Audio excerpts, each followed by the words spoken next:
A bill co-sponsored by an East Texas lawmaker is supposed to give small businesses the ability to challenge federal regulations they feel are too costly.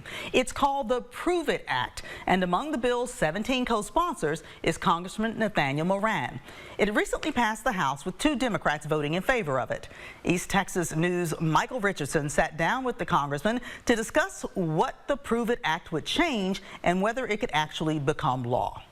We could probably list 1,000 small businesses in East Texas that we've talked to that along the way, the number one thing that they talk about is the regulatory burden from Washington, D.C. That regulatory burden Congressman Nathaniel Moran discusses led to the introduction of the Prove It Act.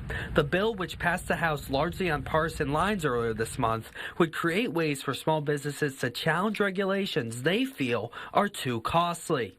The law states that petitioners must prove why a proposed rule would have a significant economic impact on a substantial number of small entities and present a proposed solution to the problems or issues raised. Speaking on the House floor, Moran says the bill would strengthen the Regulatory Flexibility Act, which passed in 1980. We need teeth to that 1980 Regulatory Flexibility Act, and the Prove It Act will do just that.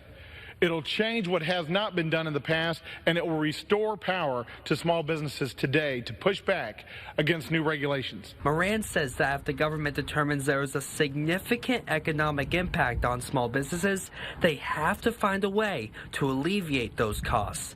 If the government does not do that, small businesses don't need to apply by the rule. We don't want to see there be such a burden on businesses that they can't just actually do the thing that they're intended to do, making widgets or making loans or whatever it is. With the 118th Congress set to end in less than 3 weeks, Moran isn't confident the Prove It Act will become law, but he hopes it has a future. What it does is it sets up for the 119th Congress the ability to push this forward in the Senate, a new Senate with a new president, and get this kind of thing signed into law. Michael Richardson, East Texas News Weekend.